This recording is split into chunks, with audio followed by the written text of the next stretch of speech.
Welcome back to TYT Sports Rundown Show, which we love to talk about several different sports, as you can see from our rundown. We have soccer ball, we have NBA, and we have MMA, focusing on Ronda Rousey and Paige Van Zant. So you want to stick around for that. But first of all, it's time to talk some world football, specifically focusing more so on the Premier League, as that is where most of our expertise lie, Jason. January transfer window approaches, which means a couple of things. Can't wait to be at home, watching the games, betting and losing on the games, because our bookies, as we call them, are on every corner where I can bet a ridiculous amount of money and lose. You'd be broke. I'd never make rent. I wouldn't be able to eat. You'd be a bum. Ramen noodles is what I'd be going with.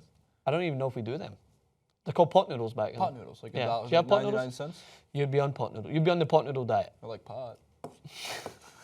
I don't know if it's passed in the UK as much. Don't know if that's as regular as California. Put it in the noodles. But as you can see from the clip, solved.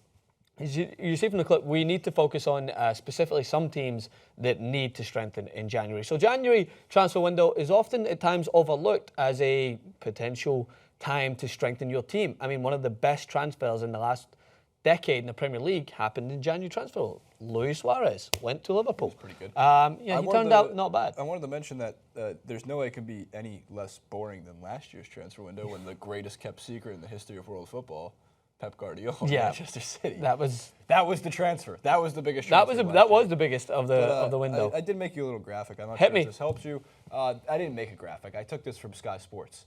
And before you all lose your mind, there are rumors and they're rated and it's stuff like that. But supposedly Oscar is going to China. Yeah, 60 mil. Which is interesting. That's a great bit of change for Chelsea to take that home. And then there's a couple of names that stand out to me. I know Christian Pulisic is probably not going to Liverpool, but guys like Fabregas, Depay, Draxler, Ali, are these people who could possibly move? Of this list, really quick, there is one. That's going to happen. And Memphis Depay could potentially move. He's not seen any time at Manchester United this season. Obviously not in the plans for Jose Mourinho moving forward. The one that stands out to me that is just like, why even waste the font? Why even waste your finger energy of typing that in order to put it right Francis, there? What gets Alexis Sanchez, Jesus Christ. What would get you clicks? Yeah, you got to get the big name Alexis transfers. Sanchez to Chelsea, question mark? Dele Alli is another one I don't see happening. Christian Pulisic, we know he talked about this earlier on, but as for what his recent playing time has showed, is Dortmund view him as a key player in their plans. So he has been playing. So none of those, apart from maybe. I think there's a couple interesting notes to make. I think Tottenham is going to be active. Yes, they will. I'm not sure with any of these players. That's what I was going to talk about. They're definitely a team that needs to be active. So those 4 teams in the Premier League, as far as the ones that we're looking at prominently, are going to go forward. Do you write them down? Number 1. Tottenham Hotspur. Right. Leicester City. Leicester City. Right. Manchester City. And they're 8 and fans. Liverpool. I heard Man City picked up a fan. They have 8 now. And by the way, so to answer the outrage in the comment section already is why don't you have Manchester United in there? Manchester United need to not spend. They need to do the exact opposite. I tweeted this out. A lot of Manchester United fans picked up. Most people were actually in agreement. They need to clear house. They need to get rid of deadwood. They need to get rid of players like Marian Fellaini, who Jose Mourinho needs to channel his inner car salesman to be like, I'll give you him for I'll pay you 20 million if I can take him from me. You need to get rid of Marian Fellaini. I think Memphis Depay is another player who's like deadwood in there. He's not going to do much. I think that there's just a lot of fringe players around Manchester United's squad, like Schneiderlin. He's not even playing.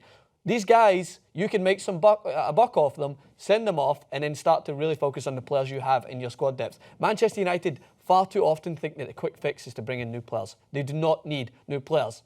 They have got a phenomenal squad. It needs to be an ongoing transition with players amidst the pack you already have. Not bringing in another external player who has to take time to fit in, who has to get used to the system. Work with what you got, man. But completely contrary to that, the other side of Manchester, the reason, even though they're in better situation than the red side, I think they need a centre-back. I don't think Manchester City, for their expectations this year, Francis, they've needed a centre-back since ahead of the season. They've needed it. Otamendi got given pass marks.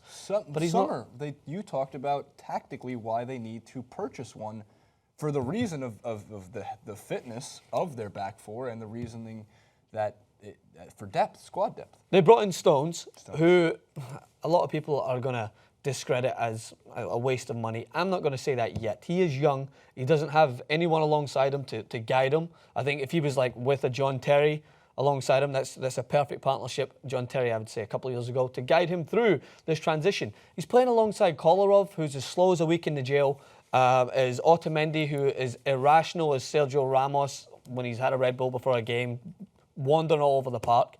I think they need just someone who's a consistent defender who wants to just stay as a defender, who can pass the ball the way Pep Guardiola wants and move things around. Someone like De Vrij, the Dutch centre-back, who I've been touting as a good quality centre-back since the World Cup, who could come in and play a position. I talked about how Manchester United should have signed him.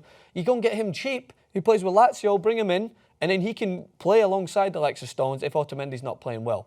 Because when you're playing Kolarov at the back, as a three at the back with Kolarov, Stones, and Sagna, as he did against Leicester City, you get demolished. You have no pace there, and you get ambushed by quick players in the Premier League, and you are left to lick your wounds. They need another centre-back.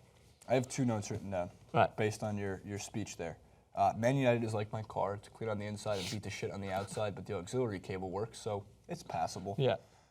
Get you from point A to point B. I get it. I like that analogy. John Terry was John Stones' mentor until what, Francis? Until he sleeps with someone. Stones gets shagged. I talked about Liverpool.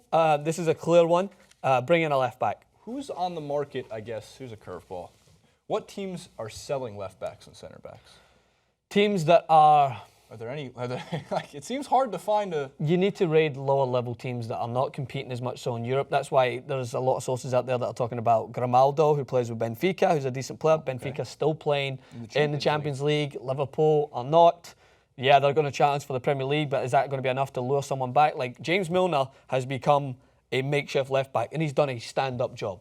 A bang-up job, to say the least. Yes. Having stepped in for Moreno, who's not been very good. So I think that if you bring in maybe a left back just to provide a little bit more stability in there in case you need to utilise James Milner as the plumber that he is and put him in to fill a leak at the right back or the centre mid or the left mid, I don't think it's a problem to maybe bring in a left back who you're going to imagine to be useful in that position. But it's not essential. I think that Liverpool have a good problem this January transfer window. They're not looking to panic to bring in like a Suarez they did in the past. They've dropped some points recently. They drew against West Ham, which is not ideal, especially seeing as the teams close to them, Chelsea, Arsenal, they keep winning, despite Arsenal just recently losing against Everton. I think that they could do it with someone like a left back coming in. Leicester City is one that is interesting. I think that they need... I can't believe I'm going to say this because it goes against the Huth and Morgan dominant back two. Careful. I think they might need another defender who's a little bit more pacey, a little bit more deeper than those two, and not as much so, I'm going to hit you first and I'm going to get the ball later, defensive style. In FIFA, you can't go to the transfer market in Ultimate Team, just type in defender and find a bunch of options. Be like, oh, look at that, Ross Barkley. See, defender, yeah, he's available. Vincent Kompany from 2007, he's available. I mean, if they were smart, if any team was smart, most teams have been really smart, teams like Southampton went out and got Virgil van Dijk from Celtic, and he's turned out to be one of the best transfers I think they've acquired in the last few years. But it all depends on who's available. That's the completely different thing, is you need to look at someone who's, like Cesc Fabregas would have been someone had it been not been the last 4 or 5 weeks where he started playing more. Cesc Fabregas every January is on a transfer list. Yes. Everybody's on a transfer list.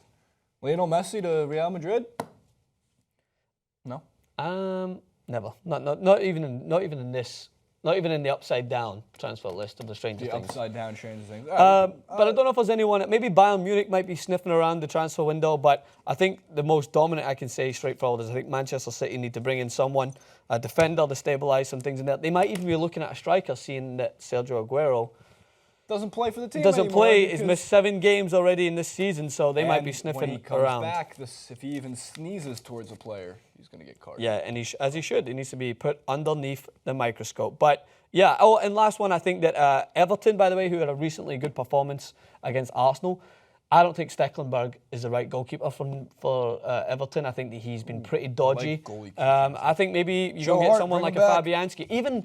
Joe Hart, as we know, I would have, if there's a way to try and get him back to Manchester City, I don't think it's going to happen because Bravo's dodgy as well. But I think if you get like a Fabianski, who's a good goalkeeper from Swansea, lure him away from a team that's going to be fighting relegation into a team fighting for top 10. There's a couple of Maxwell suggestions. Head out there and have at it.